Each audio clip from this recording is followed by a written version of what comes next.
एक धागे का टुकड़ा 36 सेमी लंबाई का है। प्रत्येक भुजा की लंबाई क्या होगी यदि धागे से बनाया जाता है? एक वर्ग बनाया जाता है तो इसकी भुजा की लंबाई क्या होगी? एक समबाहु त्रिभुज बनाया जाता है तो इसकी भुजा की लंबाई क्या होगी? और एक समषटभुज बनाया जाता है तो इसकी भुजा की लंबाई क्या होगी?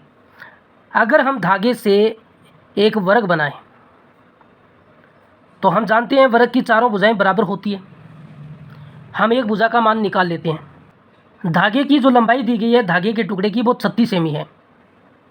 इसी 36 सेमी से हमें ये वर्ग बनाना है, तो इस 36 सेमी से ये चारों भुजाएं बनेगी।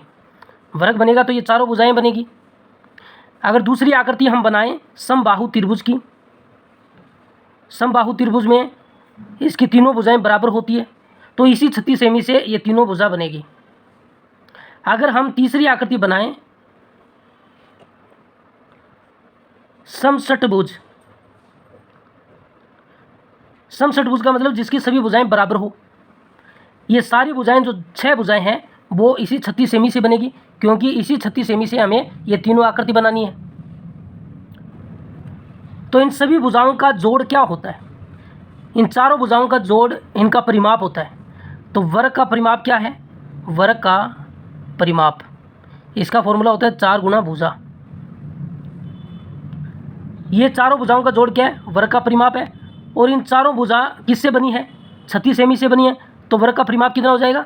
36 सेमी हो जाएगा। 4 गुना भुजा, ये 4 गुना में उधर जाएगा तो भाग में चला जाएगा, तो यहाँ से भुजा का मान आएगा 36/4 सेमी। 36 में 4 का भाग दोगे 9 चौक 36, 9 सेमी आएगा। फिर दूसरा 36 सेमी से समबाहु त्रिभुज बनाया जाता है। तो इन तीनों भुजाओं का जोड़ क्या है? इसका परिमाप है। समबाहु त्रिभुज का परिमाप, इसका फॉर्मूला है 3 गुना भुजा, क्योंकि उसकी भुजा 3 है, इसकी भुजा 4 थी। अगर इसका परिमाप निकालना है तो 6 गुना भुजा हो जाएगा, क्योंकि इसकी 6 भुजाएं हैं।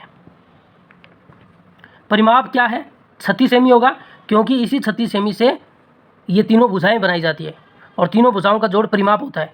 तो 36 सेमी बराबर 3 गुना भुजा, ये 3 इधर आएगा, इसके भाग में चला जाएगा, तो भुजा का मान कितना आएगा? 36/3, 12 सेमी आएगा। इसी तरीके से इसका परिमाप भी 36 सेमी होगा और 6 गुना भुजा। यहाँ से हम भुजा का मान निकालें तो भुजा बराबर क्या होगा? 36/6 सेमी।